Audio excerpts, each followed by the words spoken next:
Broiler toyuqlarından çox az dərəcədə istifadə olunmalıdır. İmkan daxilində bundan hətta qaçmaq lazımdır. Bizim vaxtımız olsa bu toyuqlar haqqında biraz geniş məlumat verərdim. Çünki bu toyuqlar deməli toyuğun 1 kilo ətinin əmələ gəlməsi üçün bu toyuqlara 1,7 kiloqram miqdarında cəmi yem verilir. Bu nə deməkdir? Bu o deməkdir ki, bu toyuqlara verilmiş yeməklər demək olar ki, elə hamısı ətə çevrilir. Və bu da nəyin gücünə olur? Hormonların gücünə olur. Bax, bu hormonlar bizim bədənimizə keçir. Bundan başqa bu toyuqlar o qədər sıx bir mühitdə böyüdülür ki, burada mikrobların inkişafının qarşısını almaq üçün və başqa mikroorqanizmlərin inkişafının qarşısını almaq üçün bu toyuqlara güclü dozalarda antibiotiklər verilir.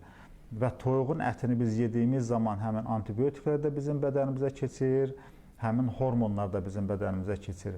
Məsələn, bugünkü gündə kişilərdə qadınlaşma xəstəlikləri çoxalıb. Kişilərdə görürsünüz 30 yaşı var, 25 yaşı var, artıq başında tökülür, keçəlləşmə başlayır.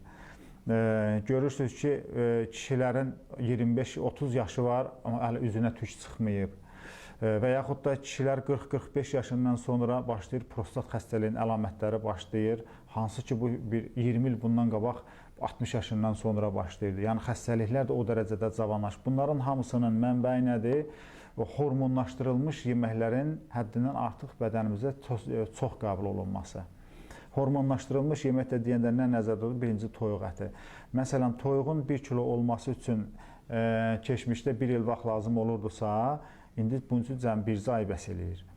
Və bu 1 ay müddətində də bu toyuğun ətində sümüklərində sümükləşmə olmur. Və eyni zamanda ətində kalsiumun miqdarı həddindən artıq aşağı olduğundan yenə də bu toyuqlarla qidalanan insanlarda sümük xəstəlikləri, osteoporoz deyirlər buna, bu xəstəliklər daha çox olur. Və görürsünüz, indi bel xəstəlikləri nə qədər artıq, bel yırtığı, bel yırtıq qabarmaları, sürüşmələri, osteoxondrozlar, bunlar da hormonal qidalanmaların təsirindədir.